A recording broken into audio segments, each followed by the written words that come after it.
Day. I'm Rev Z, and my host today is Reverend Michelle Watley. And we're so glad that she's here with us. My normal co host, Reverend Briz, is gallivanting around in Africa somewhere, who knows, uh, having a great time. And we're both sitting here being very envious, but loving that he's getting the opportunity and he'll be able to come back and share how New Thought is moving in the future to other continents. I mean, uh, he's been there for like 8, 9 days, 10 days. They had a big conference, and it's exciting when we look at what we try to do with this show, and that is look at New Thought as an emerging and future presence in our lives and the lives of others. And so we look forward to hearing from him when he gets back. But in the meantime, between times, we have the lovely Reverend Michelle with us today. And so, as our customary idea is, we will let Reverend Michelle give an introduction to herself and all of the wonderful things she's doing, and then we'll get into a little dialogue here as always. Reverend Michelle, it is yours. Take it away. Thank you. It's good to see you again. You and I, Yes. we have one more day to hang out this week too on Friday, so it's good to be here with you. And it's really funny because while the introduction was going on, as you know, but of course the listeners probably don't know, I recently just left a pulpit after 22 years in my pulpit, a little over 23 years being a minister, and I used to say a young minister, but I was never a young minister. I just young in my ministry. And but what's interesting is now that I left the pulpit, I have a point of view of things and people and mechanisms that I didn't have when I was in. Mm. I now have I have an objectivity to the whole thing that is way different. It's interesting, and I haven't really been that active. It's not like I've stayed that involved, although I will plan on supporting my old organization from behind the scenes. Matter of Hmm. fact, they just asked me to speak for the end of March. I'm doing a what back in the day we always did. We never did Easter. I I never wanted to do I never wanted to translate Christian things. Right. It wasn't in me. It wasn't authentic to me. So, but I knew it was authentic to some people, but I would always bring to the audience or to the audience. I'm thinking too much about podcasts now. Too much to our communities. Things that I felt had profound practices, and so the Easter and the Easter story. While that did not necessarily resonate with me, we would do a 2-week practice, and the first one was called Phoenix Shedding, and we would Mm. do high ritual. I mean, I would do a high ritual. It was beautiful. Many people were involved. At the end of every celebration, every year, we would do this blessing. Everyone got an individual blessing. Mm. And I was shocked how people stood and waited for that blessing.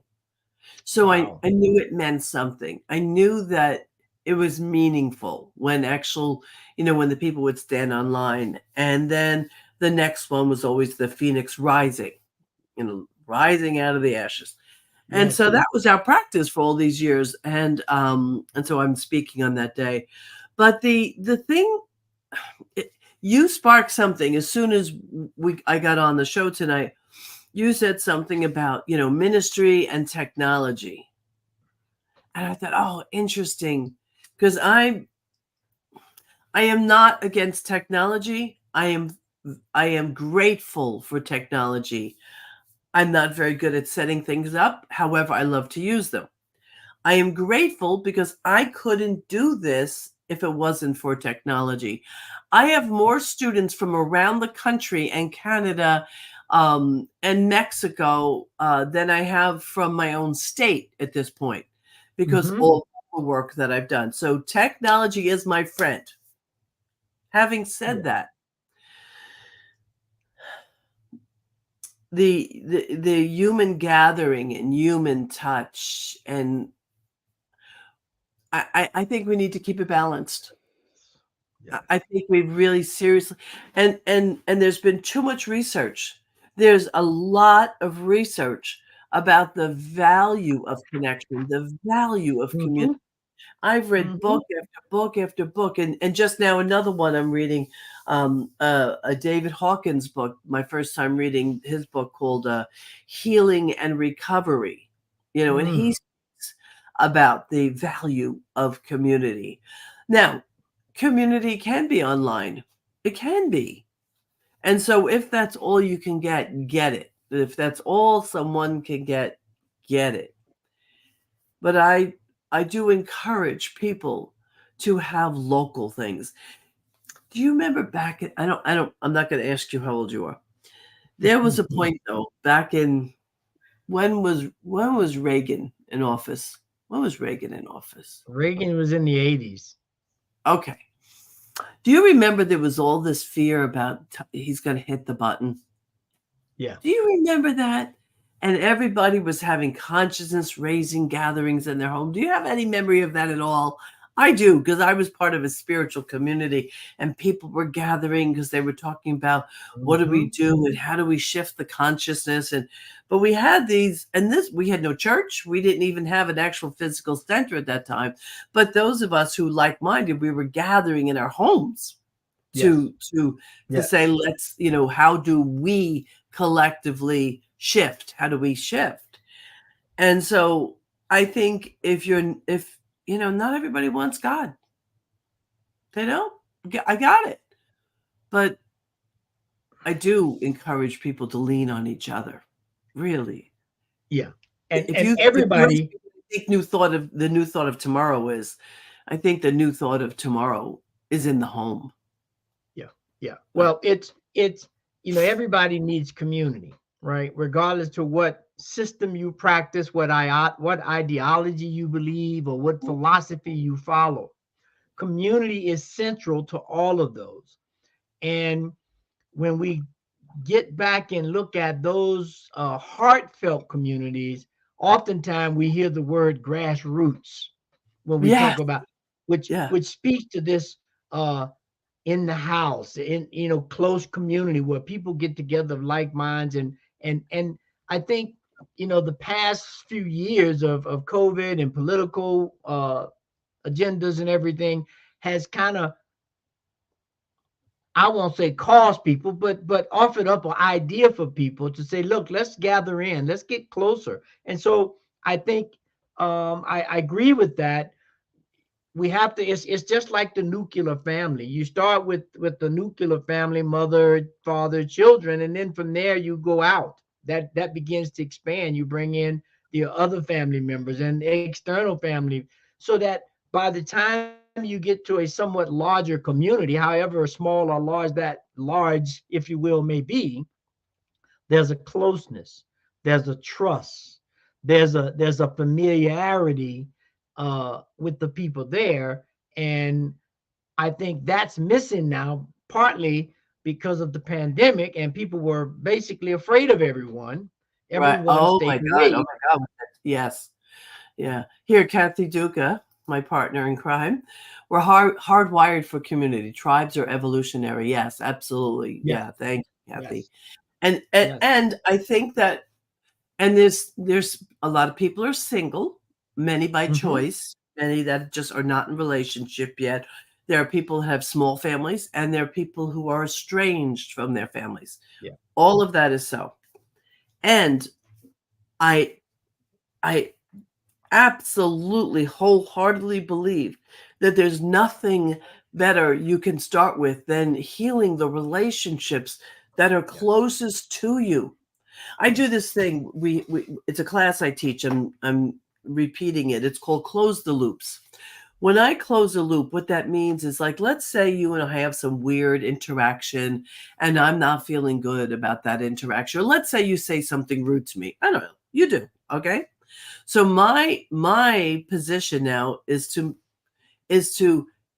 take care of how I reacted, and then to approach you and say, Mhm. can we clean this up? Yes. Are you willing? Now, if you're not willing, you're not willing. But more times than not, if you're not making somebody wrong, Yeah. right? If you're not making somebody wrong, more times than not, they'll be willing. Yeah. So if for me, if you want to get new thought to grow, get it in the house, get it in your families, get it into your friends. Just like, it's one thing I love about the Jewish community is it's in the house, right? Mhm. It's around their table. And Mhm. unfortunately, I think with New Thought, we've thrown the baby out with the bathwater in many ways. And I think it's time to get back to our grassroots beginnings, which Yes. is love on each other. Yeah. Yeah. Well, The one thing about, I'm sorry, go ahead. no, go ahead. Go ahead. Go ahead. Finish. I was going to say the one thing about leaving my pulpit is we're going to start monthly family dinners again. Now, it would be nice if it was weekly, but who the hell can afford to feed 12 people once a week with the cost of food right now?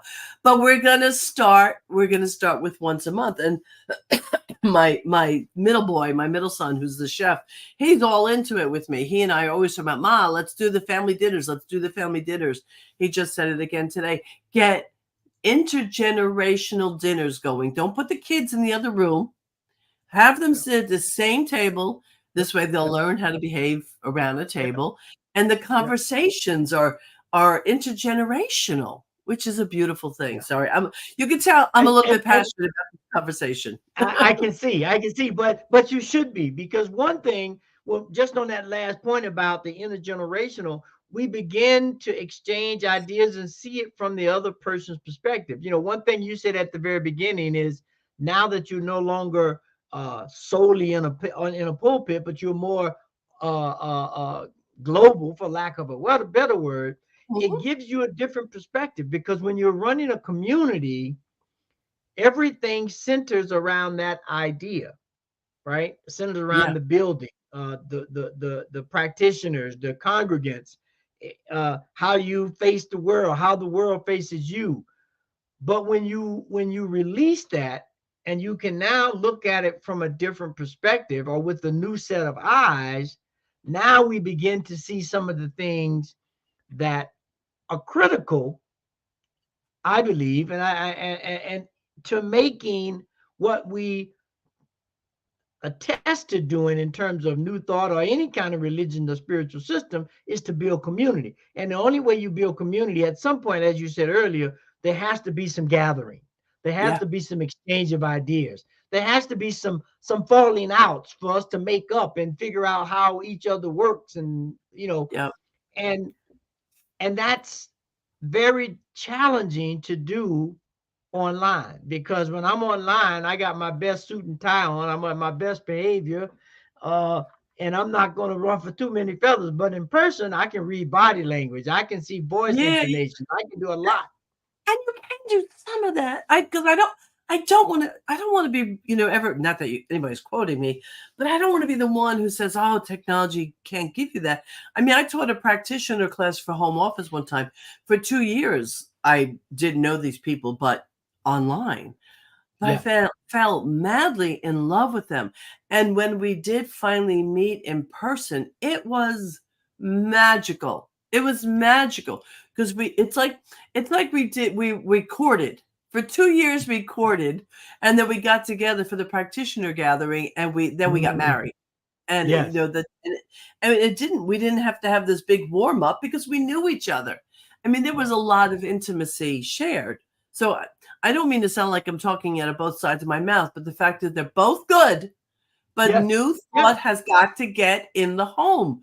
And I used to challenge my my congregants, and I would say to them, if someone comes in your home, do they know what you believe? Mm. Mm-hmm. Because what I noticed about New Thought people, and face it, we don't really have icons, right? We don't have statues or things like that. We don't really have that. No. I mean, it would be hysterical if suddenly we all have little, little busts of Ernest Holmes everywhere. That would just be hysterical. Couldn't you imagine Ernest Holmes hanging on the walls in the bedroom Oh, God. above the bed?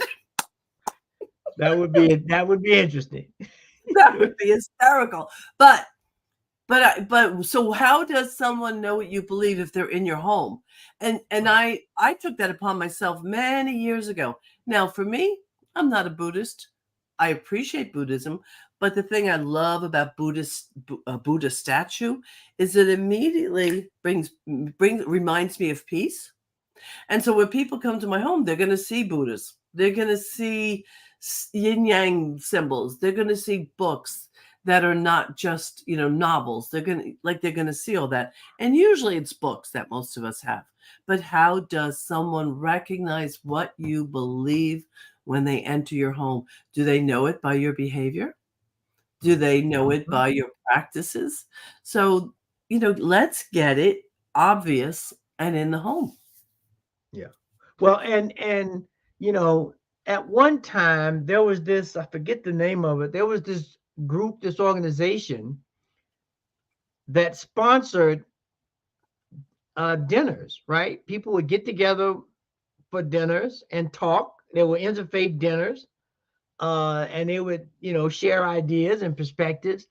And what a great, because one thing about food and conversation is at some point, even if you come there tense, you begin to relax as you start eating and talking and enjoying each other's company and laughing. The whole atmosphere changes. It may be stiff at the beginning, but by the Yeah. time it's at the end, there's a relaxed atmosphere there. There's a collegial atmosphere and a sharing that I think we have to begin to foster in many different ways, whether it's through dinners, movie nights, game nights, something where we can Mhm. be human and Right.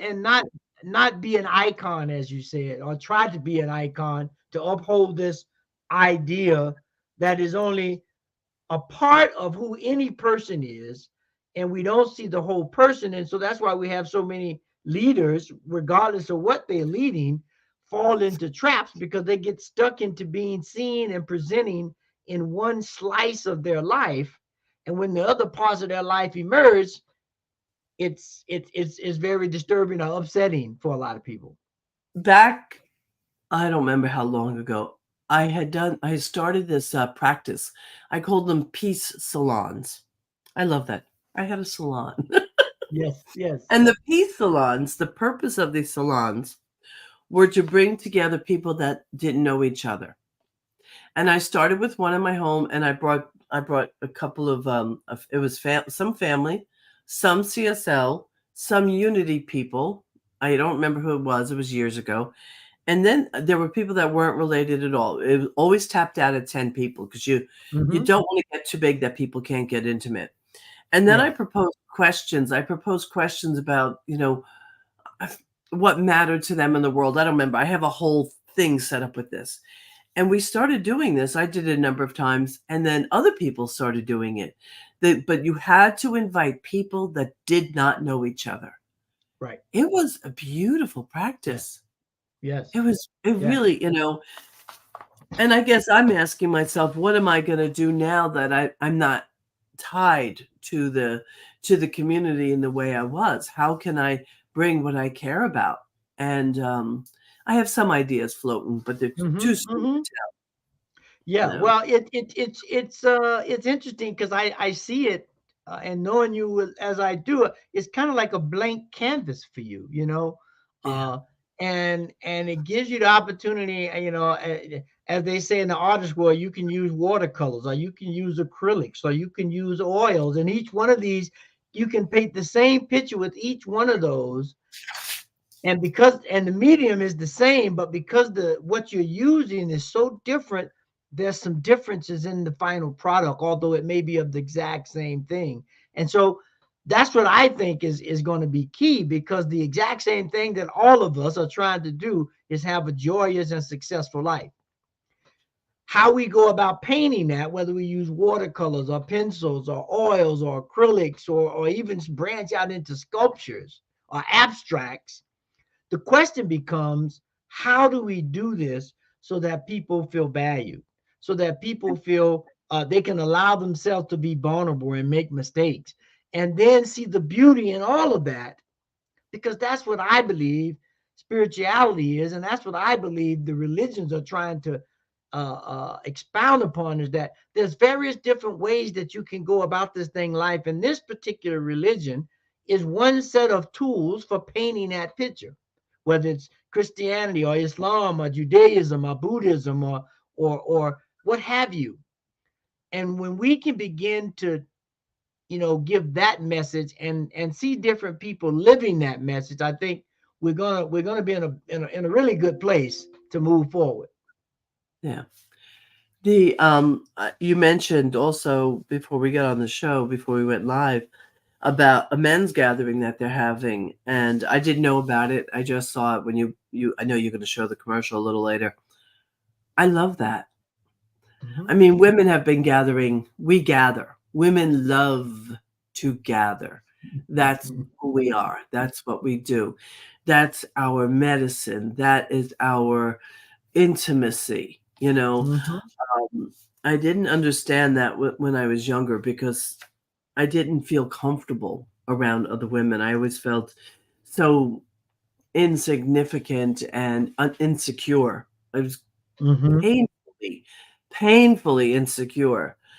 And then I had this major healing, and I had the healing at a Unitarian event here in my home state, in the town of Morristown. The Unitarian Church, excuse me, for years did this event called Women for Women, and it was an entire weekend. Women organized it.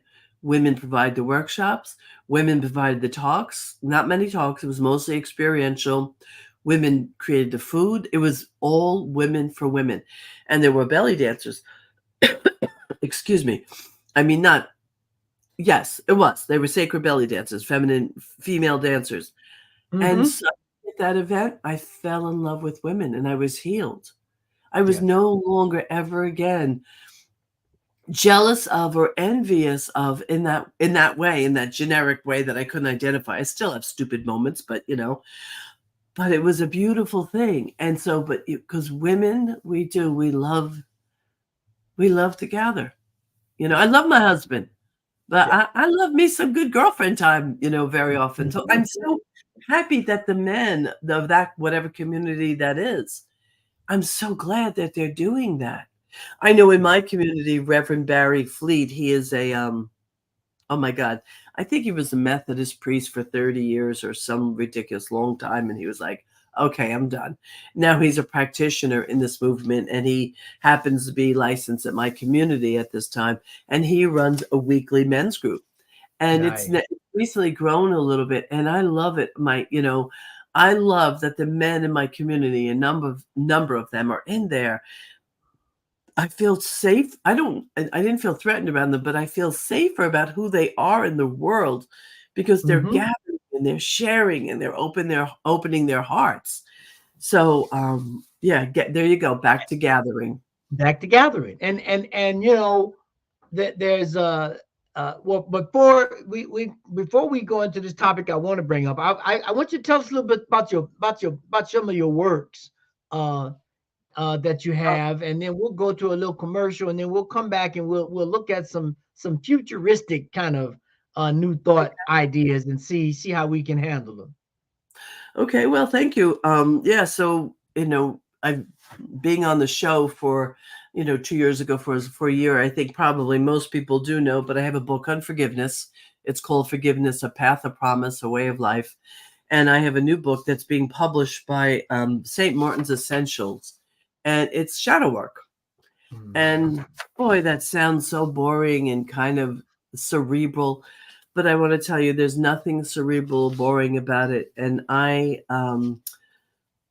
I'm really passionate because I'm passionate about emotional health.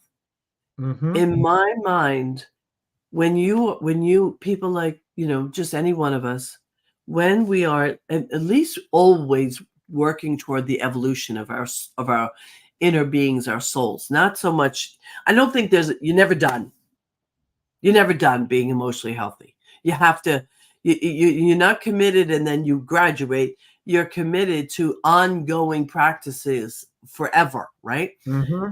Because I believe that where the pain and the suffering exist is because we have because we're just always meeting pain to pain. But when aware, wonderfully self-aware, conscious people, when they do the work, there's no place in that kind of person for all the isms. There's Right. just no place. Because when I know who I am, when I feel emotionally stable, healthy, whole as I can get on an Mm-hmm. ongoing basis, Mm-hmm. I know I or I there's no space in me to condemn another. There's Mm-hmm. no space in me for racism of any kind. There's no space in me for hatred because when I know my wholeness, I know your wholeness. Right. And for me, that's what comes out of this very cerebral, I don't make it cerebral. I think you and everybody else I know should take my courses because of how loving and passionate they are. They really are. But I think, and I've said this many times, I don't think that we can legislate our way into a healthy country. I think we got to Yeah. go inside to take it outside. Yes. Even if you have a gathering of passionate people, if it's an angry gathering, it's not going to do what you want to do.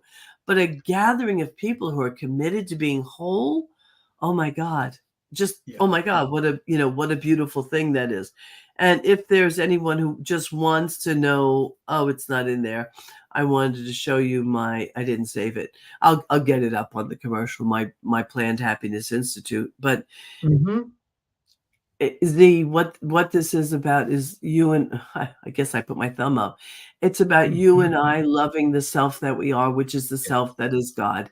I want to love God as me, and I want to love God as you, and then your God and my God can play together. Yeah.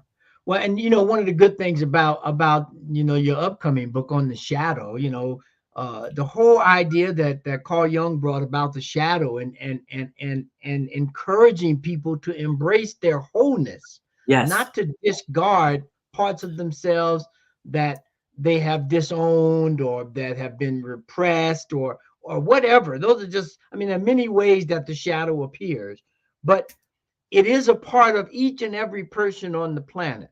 And so the more we can develop, as we were saying earlier, a relationship with that part of yourself and understand where that comes from, what it means, how it helps and hurts your life, then you can begin to live, Mm. as we say, fully and wholly, uh, and begin to say yes to all sorts of events and situations we find ourselves in, because we know that it is propelling us to another level of understanding, another level of love, and another level of service to ourselves and to mankind. So I look forward to the book. Thank you. I love that. I love that Robert and Laura's there with him also. That they are over there in Africa, and that they are getting a sense of, because it doesn't look the same from talking to the Mm-mm. teachers that have started these other communities, like the one that started in the Ukraine. You can't even use Mm-hmm. the word minister. So now, Yes. okay, so how do we take this body of work that we have and make it usable? How do we do Yeah. that? Yeah. What language do we have to get rid of? What jargon do we get rid of? So that we're staying in pure principle without, having people have to swallow hard to, Mm-hmm. listen to us. That's Yep. also part of New Thought Yeah. future, as far as I'm concerned. All right, Yeah, you want well, to run that it? that that is the real future, right? Is Yeah. how do we get this out of our local mindset, if you will, and make it a truly global mindset? Yes. And Yes. and so that's going to be key. Well, I'll tell you what. Let's do a little promo right now Okay. on that men's community gathering that's coming up, and then we'll come back and we'll look at some futuristic stuff, if you will, and maybe talk a little bit about something Ernest said at the very beginning of the Science of Mind textbook, where he says, "I look forward to the day when spirituality and science walks hand in hand from the visible into the invisible." So there's some things that are already present, but they're becoming more and more Mhm. attainable and accessible. And so would love to get some insight on you from about that from you. And so let's just take one moment. Let's bring this commercial up on this foundational moment that's happening for men, and then we'll be right back. If you wonder what you came into today, it's New Thought Today happens every Tuesday, 2 o'clock, where we look at the current state of New Thought and where it's going in the future. So hold on, we'll be right back.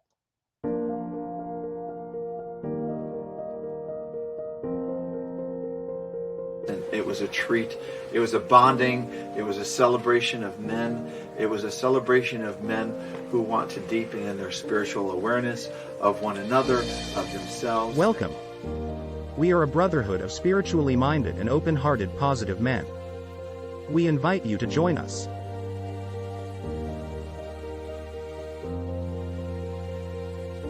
And I came in knowing one person, I left knowing all of the group. And I feel like I came in knowing meeting strangers, but knowing and leaving brothers. Come experience the New Thought Men's Gathering, Foundations 2024. Friday, March 15th through Sunday, March 17th.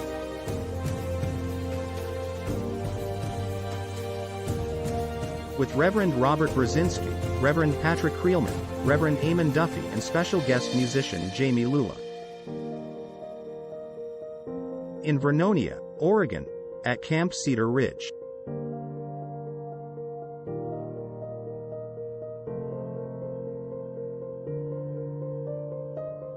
Learn more and register at www.newthoughtmens.community.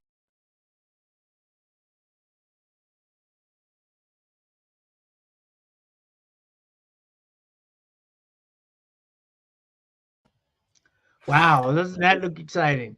I gotta be honest, I'd like to be a fly in that wall. And Yes, I have it no, should- huh? I said it should be an interesting gathering. Are you going? I intend to go. I have a little conflict. I may be presenting at another conference during that time, so I'm trying to figure out how I might be able to juggle it.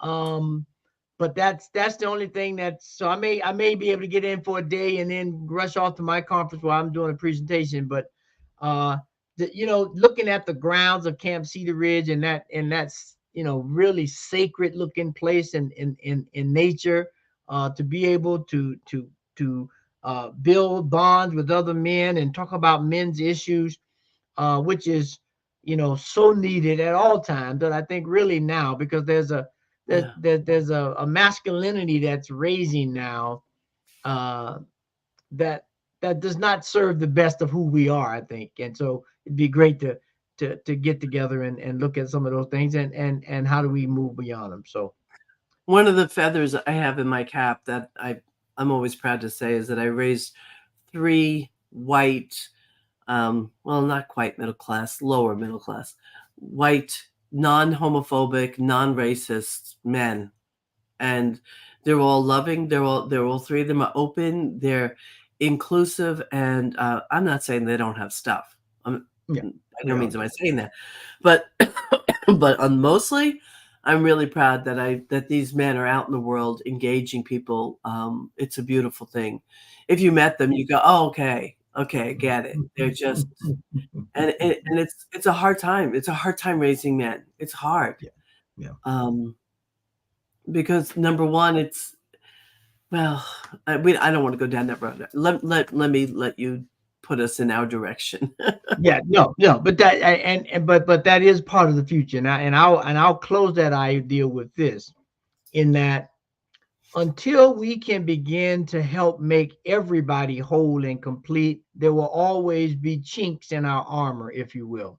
And so the more we can be honest with each other, with ourselves, and have this grand vision of wholeness, I think a lot of the other stuff will work itself out. The inclusion and the diversity will work itself out, because that's what wholeness means. Wholeness means inclusive and diverse, right? Right. And so those things will shine through, because that is what it is. And so we just trust and know that that's the place we're moving, which leads me to the first question here as we look to the future.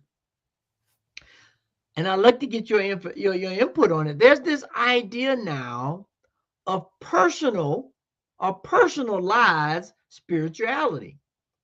Given that everyone is at different aspects of the road, everyone comes with different toolkits and tool sets and backpacks, if you will. And so there's this idea that's emerging that people are having conversation about is personalized spirituality. And I'd like to get your first blush thoughts on that. I mean, it seems pretty straightforward. I don't know that I've pondered this, but it seems very straightforward. I think it goes back to what I said earlier. It feels like it, about get the teaching in the home. So what that means is that's the way I'm going to treat my sons.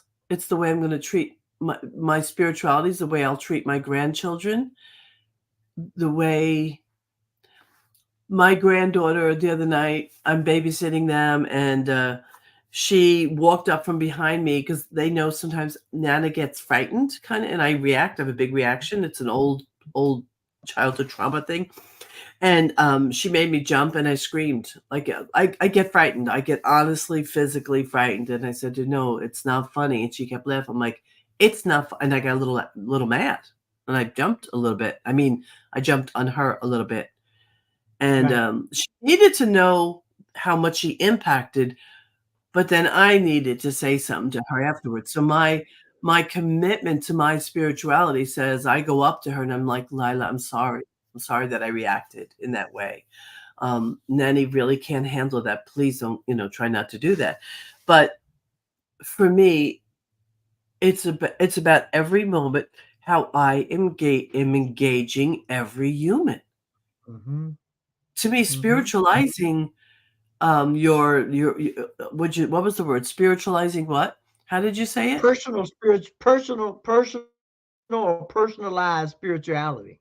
To me, that's kindness. That's compassion. That's generosity. There's this little local diner I've been going to now for years. When I first went there was these other workers there. They were friendly, and the place was fantastic, and I loved going there. Those people that made it that way have gone, and the service is like not lovely anymore. And that's when I start paying attention. I start checking in on my not superiority, what's the word? My white privilege. That's when I start checking on my privilege, thinking I'm supposed to be treated in a certain way. That's part of personalizing my spirituality. How do I show up in every moment, with every individual, everywhere? At least that's what I take from what you're saying. And let me add to that to clarify it, because I think you're on point. And one of the and when they begin to talk about this spirituality or personalized, they're looking at, as we closed before, we're talking about when science and spirituality walk hand in hand, right? So, and when those two things come together, we begin to look at not only the spiritual part, but we begin to look at the psychology of living or religion, and the sociology of religion, and the medicine of the individuals. And so this idea of a personalized spirituality is having this conversation about, given that we all have different things that we're working through, do we see a future? Do we see spirituality moving into a way that it addresses people at an individual level, right? That may take practices from different places that can help a certain situation they may be in, or enhance a certain approach that they're trying to take on. And so it's there's some good conversation going on around it about, oh, well, you can't have a la carte stuff. You can't take from here and take from there, because, if you don't have the concepts or understandings about this, that, and the other, and you try to merge things together, that's a problem. But one thing I see from a New Thought perspective is we honor those other traditions. We lay a foundation that we put out with that there's only one thing, that thing is God's life, and that life is our life, and we understand the power of thought. And so now we begin to use those other practices or tools in that platform, not claiming or trying to say we know better than they do, but we understand and recognize the power of the tool that they have, or the approach that they have, and we incorporate it in this New Thought way to personalize it for the individual. It's like if we go to the doctor with different blood ailments, they might not, and they may be very similar, but because of your chemistry and my chemistry, they may give you one medicine and give me another medicine. It's personalized to fit you and your particular body chemistry. And I think it's the same that they're talking about in spiritual treatments, if you will, not a spiritual mind treatment, but just overall spiritual treatment. Right. Yeah, I think I'm coming from a different place now, because I've seen people that maybe, I'm on Facebook a little bit, and a couple of weeks ago, and I went off on a tangent on my Facebook page, and everybody wondered what happened, because I'm usually not such a reactor. But somebody who was a practitioner for a short time, started condemning whatever we were doing, the rest of us, and I went off, because it's like, you don't have to believe, you don't have to sit at my table, but don't deny me my table. Yeah. Don't deny me that I can sit at this table. And now, of course, nobody can actually deny, because I have personal power, right? I have my personal responsibility and my personal power.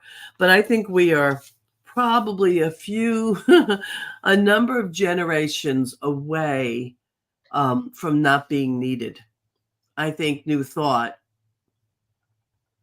if we're actually doing it, if we're actually being the individual that Ernest Holmes asked us to be in the Sermon by the Sea, I think if we're being that person, then we bring a lot.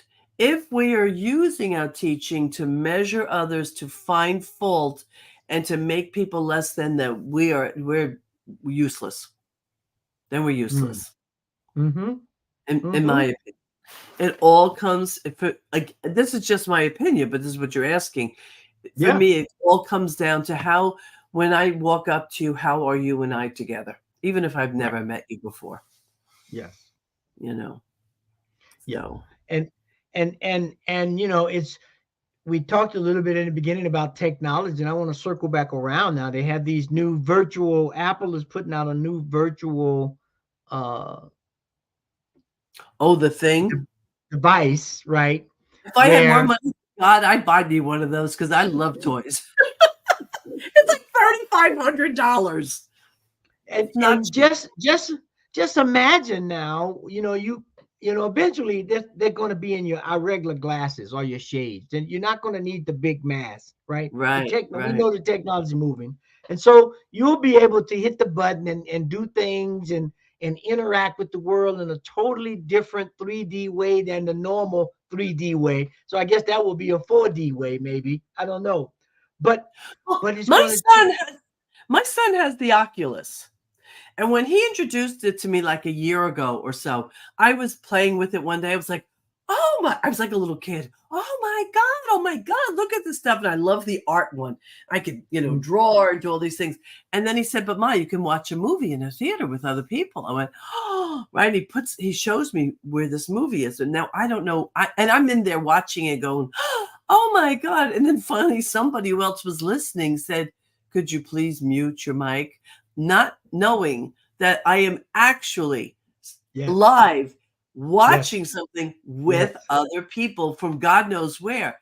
But then what happened was there are Christian groups, and I don't know if any new thought people are doing this.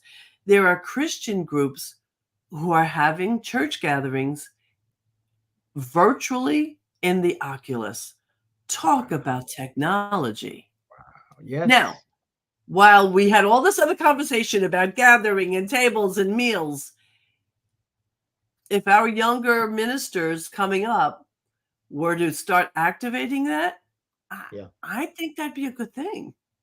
Yeah, it's going to be interesting, right? I mean, because imagine you do a meditation from that perspective with that, and they place you physically, if you will, at the beach or in the forest or on the mountain, and or you attend a conference. Like right now, if we attend the conference, we'll attend the conference in Flatland on Zoom or the different platforms. But imagine you are in that, you put the Oculus on or some device like that, and you virtually, physically in the place, if you will. Right.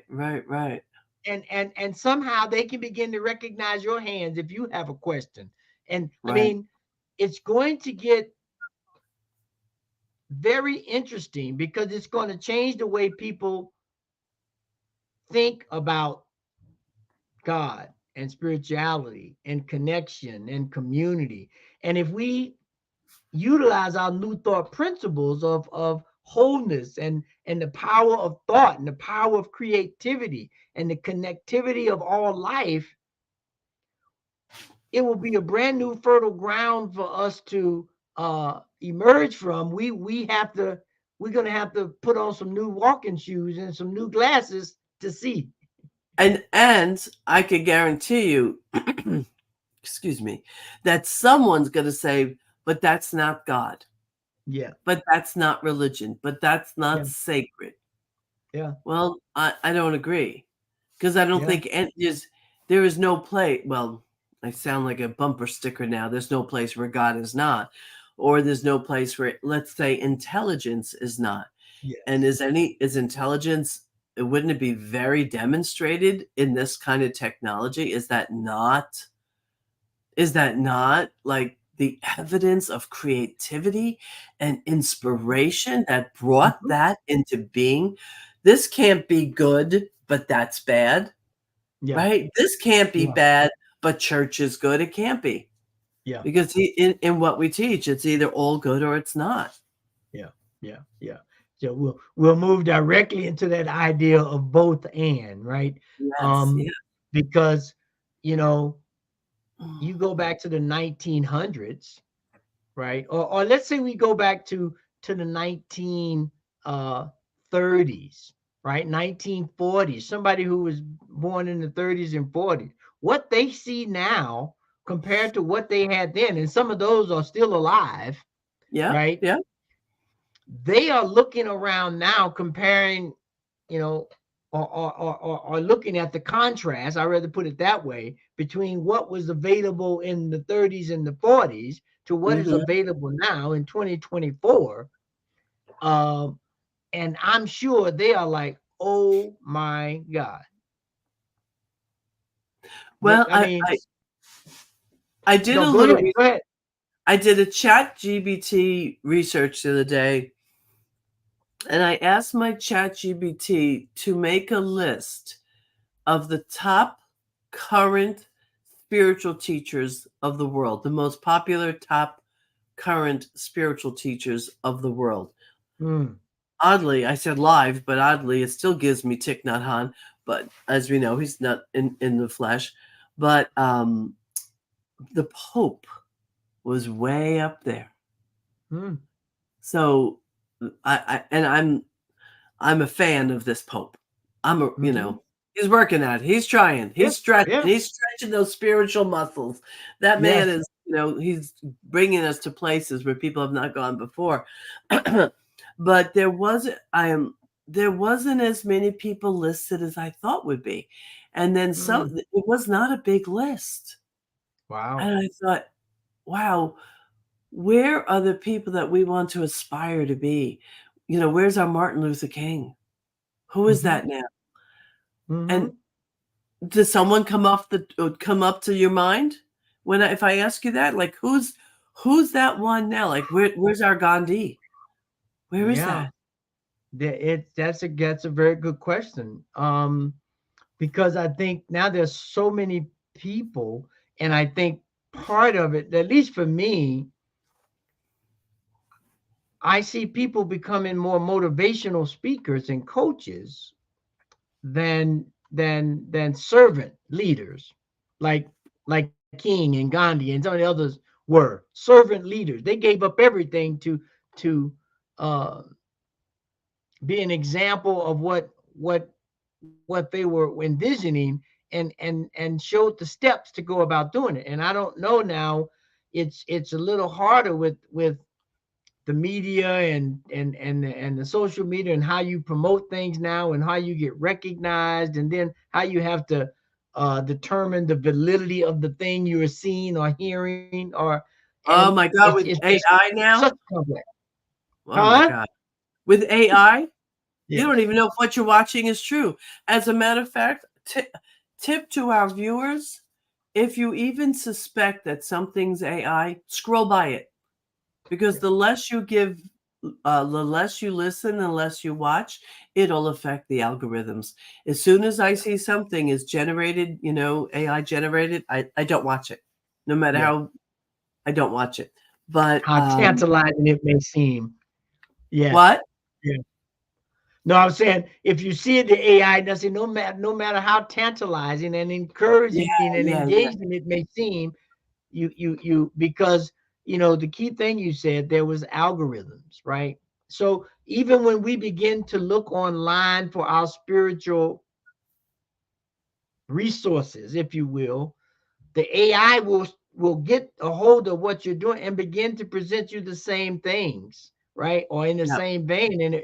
And so you may thinking you're getting this vast insight from different perspectives, but it's, that's why they have, just Right. speaking of chat GPT, is they got classes on how to do the prompts and how to redo the prompts and everything, so that it does not become stale and stagnant, because over time it will. It's an algorithm. Yep. So there was another piece about Ernest Holmes you want. We're almost running out of time. There was I another know. piece about Ernest Holmes you wanted to chat about. Yes, Ernest talks about in the very beginning of Science Mind textbook that, I look forward to the day when science and spirituality walk hand in hand from the visible into the invisible. And I think we're there now. It's just, the question is, how do we apply it? We got neuroscience and all this technology, and if we just put the technology aside and we look at the neurotechnology that's within our bodies, and we know that certain things stimulate certain parts of the brain and create spiritual experiences and can actually heal the body, it's going to be grand and glorious when we step more and more in. The time is now. We just have to embrace it and step more into it. Step through that door. What say you? I'm sorry. I got a little distracted for a second. I see that Abe wrote here, AI is gathering information all the time at this point. I'm not sure how to avoid it. And that's true. Yeah. I guess it's just a little bit of an effort. So wait, which I did get distracted. Yeah, no. Well, AI is doing that to everybody. Don't worry. But just thinking about how, Ernest had said, looking for science and spirituality, and now we're moving into the neuroscience and the bioscience. Got it. Okay. And mind-body experience. Woo! Squirrel. Right. You know, I happen to be a lifelong 100% 100% metaphysician. I don't need the science, the statistics, and the proof to shore up my faith and belief and conviction, which some people would look down upon me for that. They would. Because it's not intelligent enough. But having that information doesn't increase my faith, my conviction, and my understanding. What it does is it does support me engaging the newer, younger ear. That it does. Right. And I think, well, thank God science is finally catching up to us. Other people might see it other ways. I think that science, they couldn't stand it. The scientists couldn't stand that not knowing. So they put all this time out. So now they have these neurosciences that and the brain science, well, I guess same thing, that explain the impact of our thoughts and the space between the thoughts and all of that and how it impacts the body. And you got all the stuff, the David Hawkins stuff, power versus force, all of those things. It's great. Yeah. I do it because I feel like I have to. Yeah. But I am an old-time metaphysician, which means I take 100% responsibility for my world. I don't blame others. I don't blame people. I don't even blame myself anymore. Yeah. I take responsibility for allowing the ordained intelligence to move through me. So it's great to have that stuff because some people need it. I just don't happen to need it. Because if we go too much in that direction too, then what happens is then we are going to lose the softer, fuzzier, warmer, And so that's why we hold fast to the idea of both and. We need it all.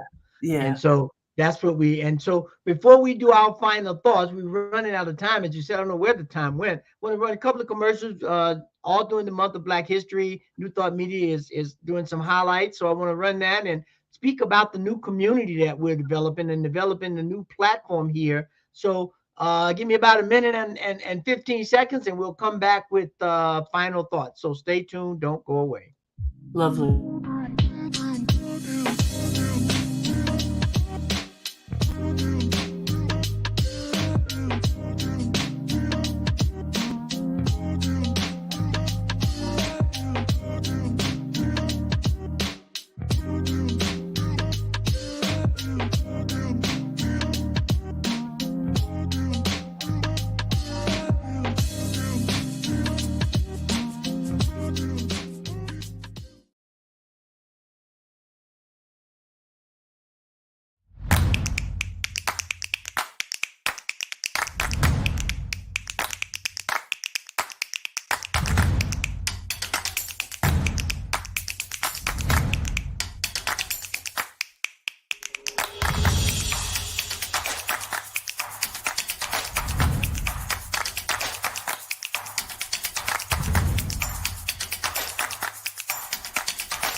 And there you have it. So that New Thought at Black History Moments happens every morning at 9 a.m. Mountain Time. And the community gathering is all the time. So just go there, jump in, sign up, and join the conversation. And so, first of all, I want to thank you, Reverend Michelle, for being here with me today while my cohort is gallivanting. And I just love these opportunities to explore where we're headed in terms of New Thought. And so in our customary fashion, we're going to kick it over to you to final thoughts about anything spiritual and where we are headed in the future. I'm going to bring it back to home. I'm going to bring it back to the individual. And what I say is if you know better, do better. If you have more, give more. Yeah. If you feel loved, make sure someone else feels loved. If someone's hurting, give them a hand. I think that New Thought community, what I want to see is I want to see us be identified by our powerful, loving, compassionate reach into the world. To me, that's old and that's new, because we're not always doing that. We could be we could be some arrogant son of a bitches. Yeah. We Yeah. can be. Yes, yes. And my final thought is, sincerely and authentically, I encourage each and every one of us to be exactly who God created us, emanations of the Most High God, and intelligence that is beyond anything you can imagine. And so with that, I want to thank Reverend Michelle for being here. Please join us next week for New Thought Today. And it's been lovely. Have a nice Live day. life gloriously. Peace and blessings. Bye.